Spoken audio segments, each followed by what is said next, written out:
for a right job at a right time and maintaining those people efficiently and effectively, and that is called staffing. You should follow scientific recruitment. You're not supposed to follow only recruitment. You're supposed to go with what? Scientific recruitment. Understand the candidate, then you are supposed to go with. Whoever works properly, they will be recognized, they will be getting some rewards. It can be a monetary or it can be non-monetary, but appraisal should be there.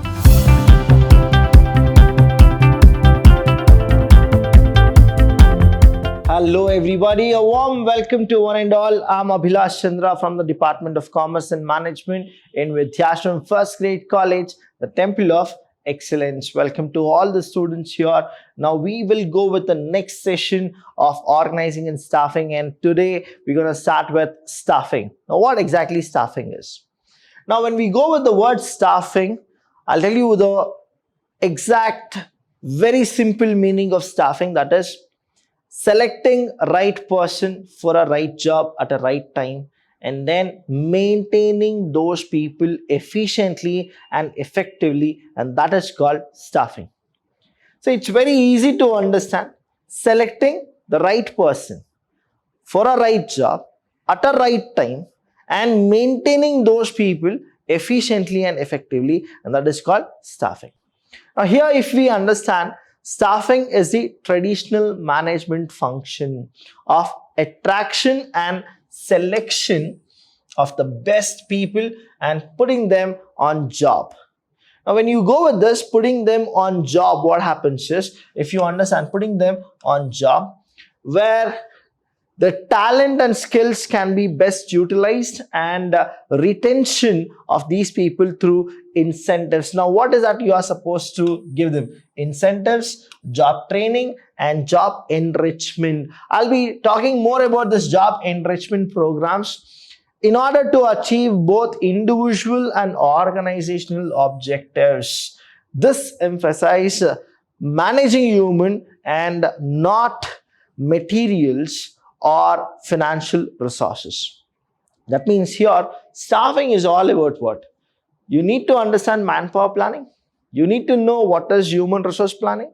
You need to know what is human resource development. Now, staffing is only to maintain those people, whoever are really good for your job. And how will you do it? You need to go with job enrichment, job empowerment, give them more incentives, more benefits, then give them a pure, very fair remuneration. And then what will happen? Individually, they'll grow. Because they are growing, even the organization will also grow. That is what staffing is all about. Now, when we understand the staffing, there are a few things which you should know. That is the definition of staffing also. The function of management, which is concerned with selecting, developing, maintaining and utilizing the manpower. Now, when we understand functions of management, now what are the functions of management? Planning is a first primary function of functions of management.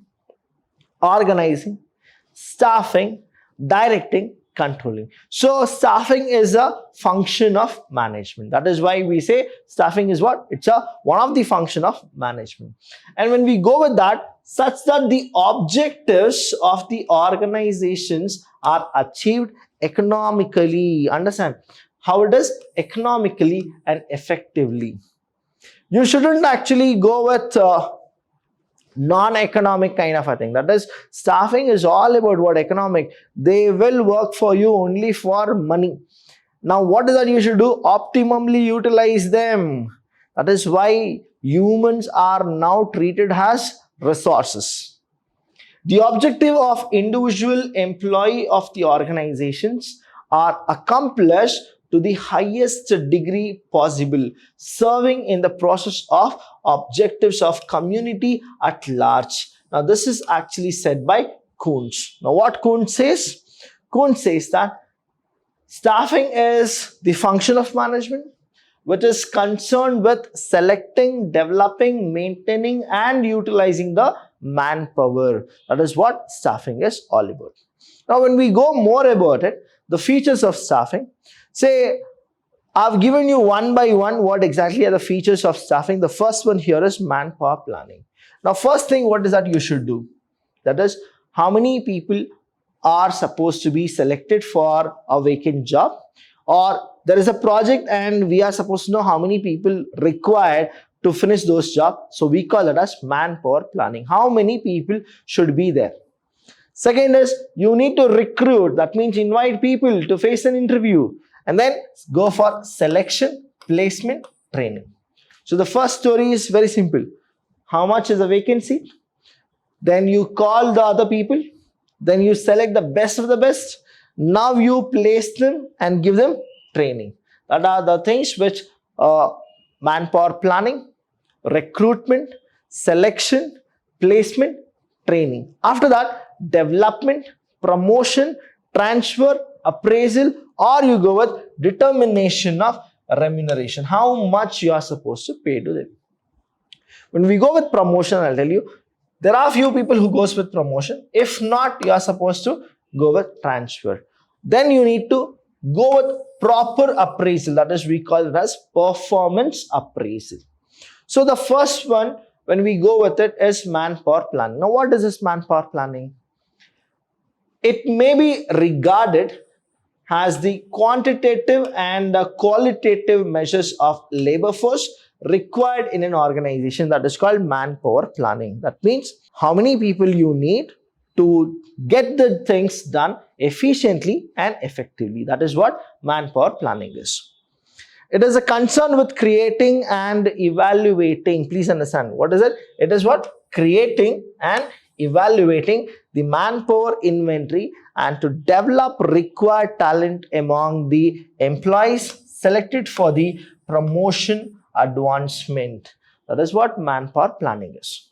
Say example, I'll give you, there is a project which is worth 1 crore. Okay, there is a project which is worth 1 crore. Now we have a project which is worth 1 crore rupees and we need very good, efficient superiors who can actually come and perform. Because of their experience, they can do this. Now the thing is, for this project, how many people are required? When we go with that requirement is called as manpower planning. The next one, if we go, that is recruitment. Now what is this recruitment? In simple word, recruitment means inviting people to face an interview. That is called recruitment. It is a positive process of searching for prospective employees and stimulating them to apply for the jobs in the organization. The scientific recruitment leads to greater productivity, better wages, higher morale, reduction in labor turnover, and better reputation of the concern. Now here what happens is, whenever you get any newspaper and you see the last page, you will get something called recruitment for MBA students, recruitment for the freshers, recruitment for the ladies, recruitment. Now what is it? They'll be specifying for whom they are inviting to face the interview. When we go with this, what is that concern of recruitment is? There are three concerns. One is they'll go with searching, and for whom? For a prospective employee. And when they go with that, and if you are doing a proper scientific recruitment, it will definitely lead to the greater productivity. And here what happens is, the more the people who are stable, then you can attain something called reduction in labor turnover. See, labor turnover nowadays, it is a common.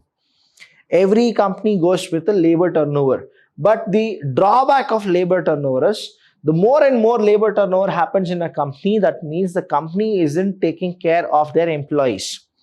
That's the reason you should always follow what? You should follow scientific recruitment. You're not supposed to follow only recruitment. You are supposed to go with what? Scientific recruitment. Understand the candidate, then you are supposed to go with it.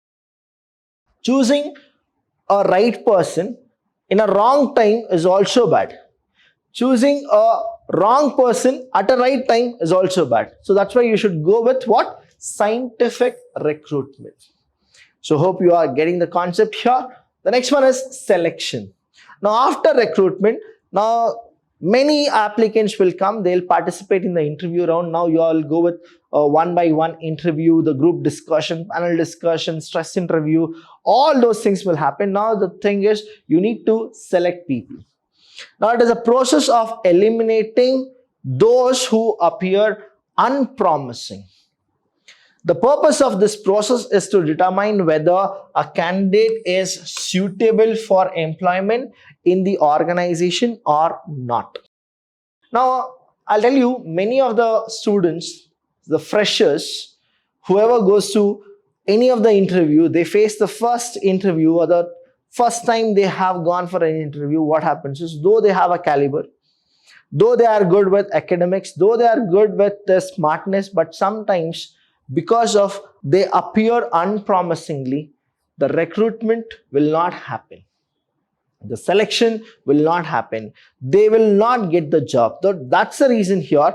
Whenever you go, I'll tell you the first proverb which I always go with it, that is, first impression is always the best impression. So go with that.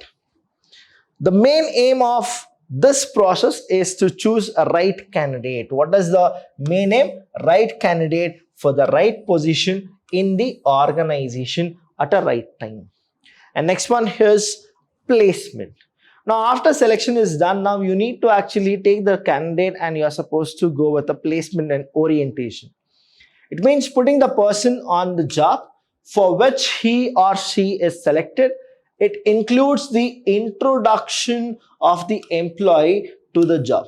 We also call this as placement and orientation, where the candidate, whoever is being selected right now, he'll be put under the supervisory supervision and he will be taken care about whatever the work will happen by the supervisor, and the supervisor will constantly observe whether this candidate is doing good or not.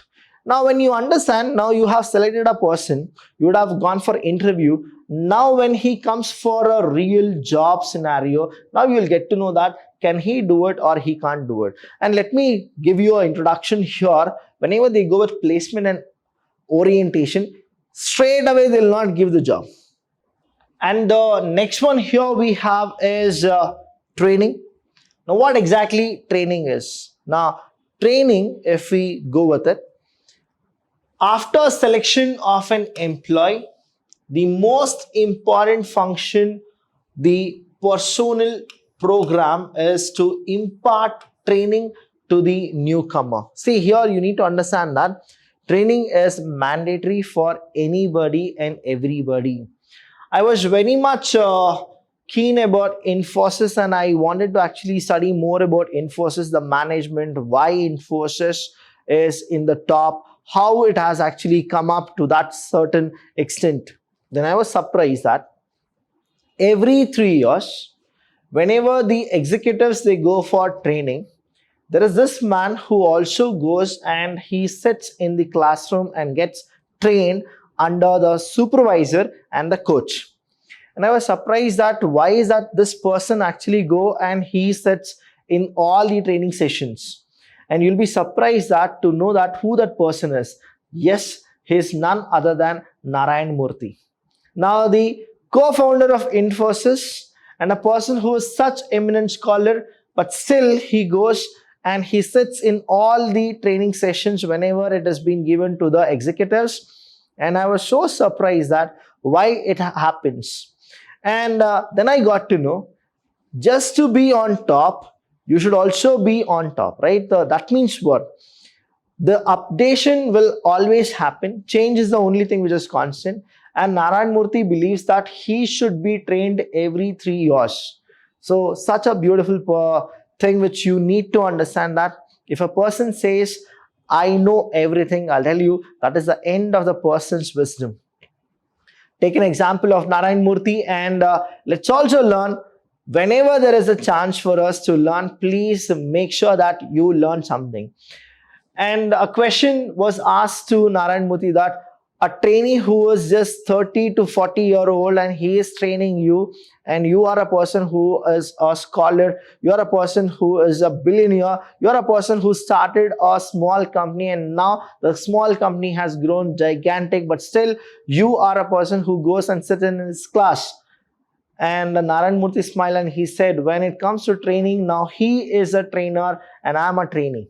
So such a beautiful words of Narayan Murthy which really touched us, and even that will touch you. Please do go for training whenever you feel that you are supposed to get any updation of the knowledge or the technology.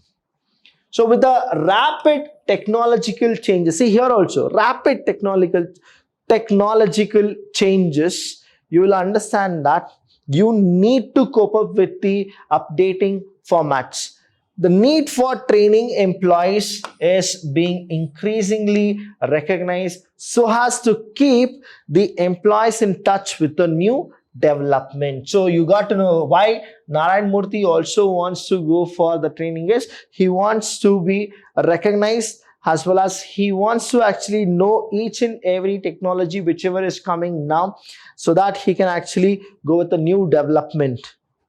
Thus, every concern most have the systematic training. Most of them have a systematic training program. So you should always be a person who should learn something more from training. So this is what you are supposed to go with.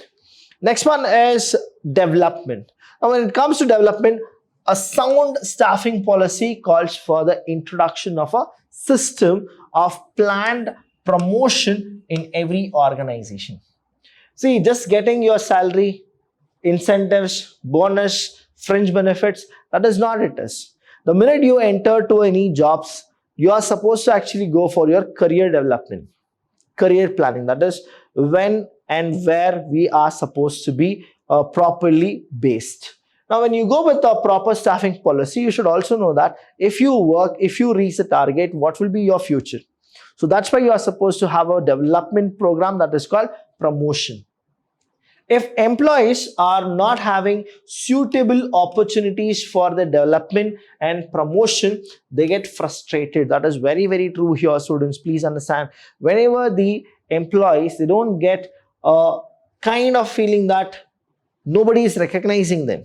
When the minute they get it, now how will they get it is whatever they are doing, the management is just appreciating it in terms of non-monetary benefits. Now you are supposed to be like, what if the management is not recognizing you? That is what you will have in your mindset. But if the management gives you properly the salary, the promotion, the respect, all those, now you will not get frustrated. That's why you should have a sound staffing policy. After that, promotion. Now, here you need to understand career development is there. Now you will actually go with promotion. What is promotion? Moving a hierarchical step, that to a vertical hierarchical step where you have more responsibility, more work, more salary, as well as something that is more stress in the workplace. Now it implies upgrading of an employee to a higher post involving increase in rank, prestige or status and responsibility. Generally, increase in pay accompanies, that is you will definitely get more salary. When you get more salary, you have more responsibility with you. When you go with more responsibility, please understand that is you will have a prestige or a status in the company as well. When you go with the increase in pay, accompanies promotion, but it is not essential ingredient, and there can be a dry promotion also. So when you understand ingredient, you need to know that there are few organizations who goes with promotion. That means they will add up, say they'll increase more salary. When they cannot increase more salary, we call that as what? Dry. Now what exactly that is? Dry promotion. Now dry promotion means only your responsibility is more. You will have a hierarchical kind of a nature with authority and accountability, but you will not get more salaries. So be very careful with that. That is called dry promotion. But whatever it is, promotion is a promotion. It is always a hierarchical movement, that to a vertical hierarchical movement. The next one after promotion is transfer. If a person doesn't get a promotion, definitely he'll get a transfer. It implies movement of an employee from one job to another job without any increase in pay, status, or responsibility. Usually, transfer takes place between the jobs having approximately and the same salary. So, whenever you go with transfer, what happens is, say there are two offices. Say one is in Mysore, another is in Bangalore. Now you are a manager in Mysore. When you get transferred to Bangalore, again you remain the same, that is in the same manager position, where no salary is increased, no responsibility is increased, no authority is increased. It's the same. So it is movement from one place to another. Appraisal. Now you need to get a performance appraisal. Whenever you do a very good work, you are supposed to be appreciated. It reveals as to how efficiently a subordinate is performing his job, and also known as aptitude and other qualities necessary for performing the job assigned to him. The main aim of this performance appraisal is to improve the efficiency of the concern by mobilizing the best effort from individual employed in it. That means here what exactly they want is, whoever works properly, they will be recognized, they will be getting some rewards. It can be a monetary or it can be non-monetary, but appraisal should be there. If appraisal is not there, I'll tell you what happens is, the morale of the employees will come down, they get frustrated. And the next one here is determination of remuneration, that is the salary. Fixation of remuneration is a difficult and complex because, now why it is difficult and complex? Because there are no definite or exact means of determine the correct wages or salary. Job evaluation is the only systematic technique to determine the worth of the job. That means first is what you need to actually evaluate the job of a person. Only then you can actually determine the remuneration. Before getting the job evaluation, how can you actually fix the salary of any person?